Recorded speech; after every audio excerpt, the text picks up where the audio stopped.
नमस्कार दोस्तों, आप सभी का स्वागत है हमारे यूट्यूब चैनल राज नोट्स पॉइंट में। दोस्तों, आज हम बात करेंगे सेकंड ग्रेड 2026 में जो राजस्थान के संत का टॉपिक लगता है उसके महत्वपूर्ण एमसीक्यू और पीवाईक्यू क्वेश्चनों के बारे में हम बात करने वाले हैं। तो चलिए दोस्तों, बिना टाइम वेस्ट किए वीडियो को शुरू करते हैं। तो आज का हमारा पहला क्वेश्चन है कि मध्यकालीन मेवात के प्रसिद्ध संत थे। तो इनमें से कौन है जो मध्यकालीन यानी मध्यकाल के मेवात के प्रसिद्ध संत थे? तो दोस्तों, इसका सही आंसर होगा हमारा लाल दास जी। तो मध्यकाल में मेवात के प्रसिद्ध संत कौन थे? तो इसका लाल दास जी होगा। एक हमारा बी ऑप्शन है वो सही बैठ रहा है। आगे बात करते हैं नेक्स्ट नंबर क्वेश्चन की अजमेर शरीफ किस प्रसिद्ध सूफी संत की दरगाह है? कि अजमेर में किस प्रसिद्ध सूफी संत की दरगाह स्थित है? तो दोस्तों, इसका हमारा आंसर होगा मोइनुद्दीन चिश्ती की। मोइनुद्दीन चिश्ती की दरगाह कहाँ पर है? अजमेर के अंदर है। ये अच्छा क्वेश्चन है, बन सकता है एग्जाम में लाइक क्वेश्चन है। तो दूसरे का हमारा सी ऑप्शन है वो सही बैठ रहा है। तो अजमेर शरीफ सूफी संत की दरगाह कहाँ पर है? अरे सॉरी, मोइनुद्दीन चिश्ती की दरगाह कहाँ पर है? अजमेर में। नेक्स्ट क्वेश्चन है कि दयाबाई और सहजूबाई का संबंध किस संप्रदाय से रहा है? तो दयाबाई और सहजूबाई का संबंध है वो किस संप्रदाय से रहा है? तो इसका सही आंसर होगा चरणदासी संप्रदाय। यानी चरणदासी के दो दयाबाई और सहजूबाई का संबंध किस संप्रदाय से रहा है? चरणदासी संप्रदाय। इनकी दो शिष्य थी चरणदासी की। तो इसका तीसरे का ए ऑप्शन हमारा सही बैठ रहा है। अच्छा क्वेश्चन है, एग्जाम के लाइक ओरिएंटेड क्वेश्चन है। आगे बात करते हैं कि सर्वज्ञ संप्रदाय के संस्थापक कौन थे? खीवदास महाराज, लक्कड़दास महाराज, ओम जी महाराज या नवल जी महाराज? तो इसका ऑप्शन आपको कमेंट बॉक्स में करना है ताकि हमें पता चले कि आपकी तैयारी है वो कैसी चल रही है। इसका आप कमेंट जरूर करें। और नेक्स्ट कौन से टॉपिक के एमसीक्यू या पीवाईक्यू आपके साथ शेयर किया जाए तो कमेंट जरूर करें। और हमने राजस्थान की कला, संस्कृति, हिस्ट्री, पॉलिटिकल सभी की अलग अलग सीरीज शुरू कर रखी हैं। तो आप प्ले लिस्ट में जाकर उन सीरीजों का आनंद ले सकते हो। तो कलयुग के वाल्मीकि किसे कहा जाता है? 5 नंबर हमारा क्वेश्चन है कि कलयुग का वाल्मीकि किसे कहा जाता है? तो दोस्तों, इसका सही आंसर होगा हरिदास जी महाराज है। उनको कलयुग का वाल्मीकि कहा जाता है, इसलिए 5 का ए ऑप्शन हमारा सही बैठ रहा है। तो कलयुग के वाल्मीकि किसे कहा जाता है? हरिदास जी महाराज को कहा जाता है। नेक्स्ट हमारा क्वेश्चन है कि नरसिंह जीरो मायरो किसकी रचना है? नरसिंह जीरो मायरो किसकी रचना है? ये भी अच्छा क्वेश्चन है, एग्जाम ओरिएंटेड क्वेश्चन है। तो नरसिंह जीरो मायरो किसकी रचना है? रत्ना जी की है। ये रचना है नरसिंह जीरो मायरो किसकी रचना है? तो रत्ना जी की ये रचना है। तो छठे का बी ऑप्शन हमारा सही बैठ रहा है। नेक्स्ट क्वेश्चन है कि राजस्थान में 13 पंथ के प्रवर्तक रहे हैं। मतलब जो राजस्थान में 13 पंथ चल रहा है इसके प्रवर्तक कौन थे? तो सातवां हमारा क्वेश्चन है, इसका सही आंसर होगा भिखण जी। यानी भिखण जी को राजस्थान में 13 पंथ के प्रवर्तक माने जाते हैं, इसलिए 7 का डी ऑप्शन हमारा सही बैठ रहा है। नेक्स्ट क्वेश्चन है कि संत रैदास की छतरी राजस्थान में कहाँ स्थित है? दोस्तों, आप तैयारी करो अच्छी बात है, लेकिन साथ में आपको रिवीजन और अपने लेवल को चेक करना बहुत ज़्यादा जरूरी है। क्योंकि आप ये मात्र 10-15 मिनट निकाल कर डेली की आप डोज ले सकते हो। क्योंकि यहाँ से आपका रिवीजन है वो हमेशा मजबूत होता रहेगा। जितना आप प्रयास करोगे उतनी आपको सफलता नज़दीक मिलेगी।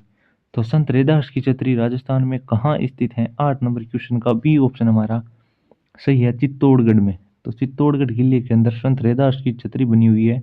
तो 8 में बी ऑप्शन हमारा सही बैठ रहा है। तो दोस्तों, प्लेलिस्ट में जाकर आप राजस्थान की कला, संस्कृति, हिस्ट्री, आप इन सारे की क्लासों का आनंद ले सकते हो। करंट अफेयर्स भी साथ में चल रही हैं। और वल्लभ संप्रदाय की एक महत्वपूर्ण पीठ स्थित है। तो वल्लभ संप्रदाय की पीठ कहाँ पर है? गलता जी में है, मेड़ता में है, किशनगढ़ में है या नाथ द्वारा में है? तो वल्लभ संप्रदाय की एक महत्वपूर्ण पीठ कहाँ पर स्थित है? तो 9 का हमारा डी होगा कि नाथ द्वारा में वल्लभ संप्रदाय की प्रमुख पीठ स्थित है, इसलिए 9 का डी ऑप्शन हमारा सही बैठ रहा है कि वल्लभ संप्रदाय की एक महत्वपूर्ण पीठ कहाँ पर है? नाथ द्वारा राजसमंद के अंदर वल्लभ संप्रदाय की पीठ है। नेक्स्ट हमारा क्वेश्चन है कि राजस्थान में उंदरिया पंथ किन में प्रचलित है? 10 नंबर क्वेश्चन है कि राजस्थान में उदरिया पंथ किन में प्रचलित है?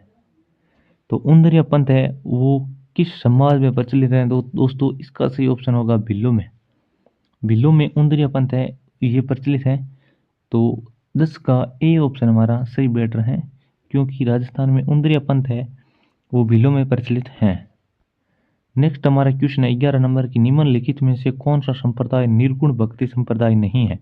ये वेरी वेरी इंपॉर्टेंट क्वेश्चन है दोस्तों, इंपॉर्टेंट लगा देता हूँ क्योंकि ये एग्जाम में 100% पूछा जाएगा, क्योंकि सेकंड ग्रेड में पिछली बार यहाँ से क्वेश्चन पूछा भी गया था कि निम्न में से कौन सा निर्गुण है और निम्न में से कौन सा सगुण संप्रदाय है।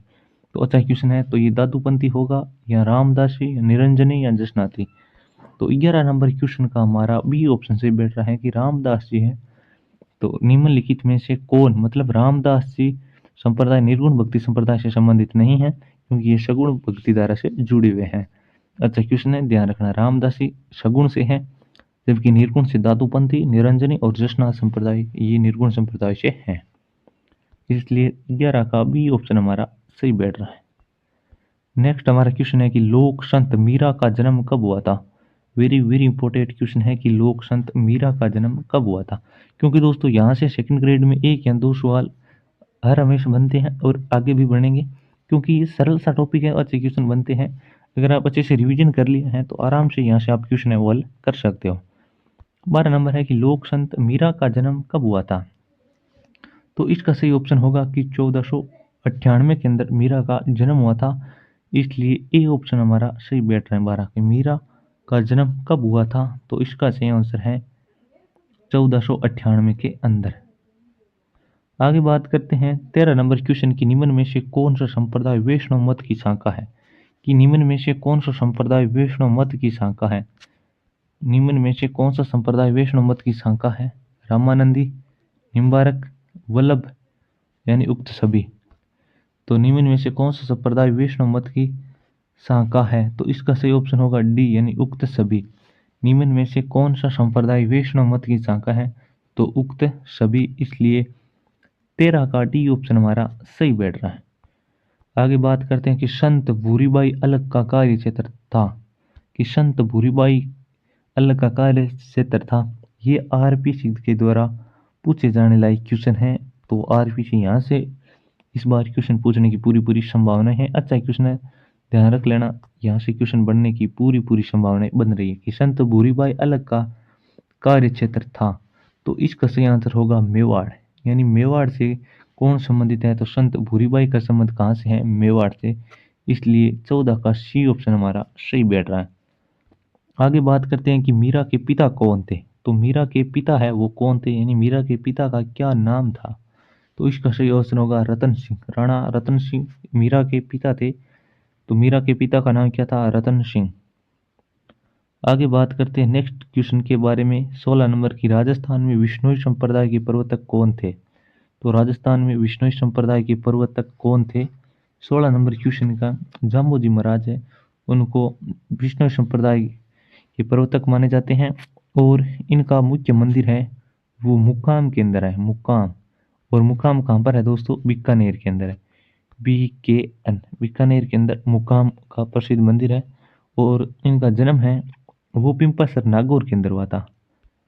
आगे बात करते हैं कि संत दादू दयाल का जन्म स्थल कहाँ माना जाता है। कि संत दादू जी हैं उनका जन्म कहाँ पर हुआ। दोस्तों वेरी वेरी इंपॉर्टेंट क्वेश्चन है, ये आप समझो कि एग्जाम में बनने लायक क्वेश्चन है, 100% यहाँ से क्वेश्चन बनेगा कि संत दादू दयाल का जन्म स्थल कहाँ माना जाता है। 17 नंबर क्वेश्चन का हमारा सी ऑप्शन सही है, यानी अहमदाबाद। ये राजस्थान से बाहर है, इसलिए क्वेश्चन वेरी वेरी इंपॉर्टेंट हो जाता है कि दादू जी का जन्म स्थल है वो अहमदाबाद है, इसलिए 17 का हमारा सी ऑप्शन है वो सही बैठ रहा है।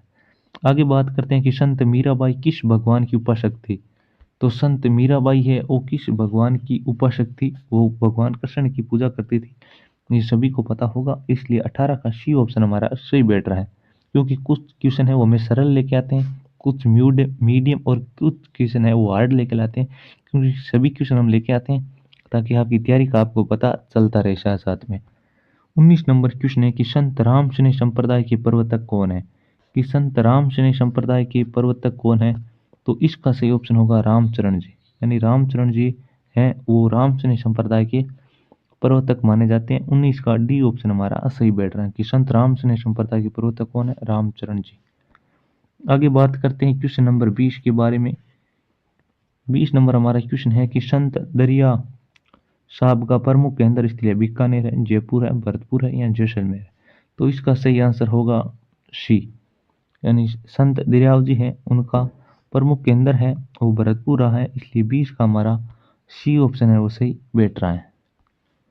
आगे बात करते हैं 21 नंबर क्वेश्चन के, दादू पंथ का प्रमुख केंद्र कौन सा है, यानी दादू दयाल जी हैं उनका प्रमुख केंद्र स्थल कौन सा है। तो इनका नरेना जयपुर है, प्रमुख केंद्र माना जाता है। तो 21 का हमारा बी ऑप्शन है वो सही बैठ रहा है। आगे बात करते हैं 22 नंबर, और आज का हमारा अंतिम क्वेश्चन यही है। तो 22 नंबर क्वेश्चन है कि संत मीरा का जन्म स्थान कहाँ माना जाता है।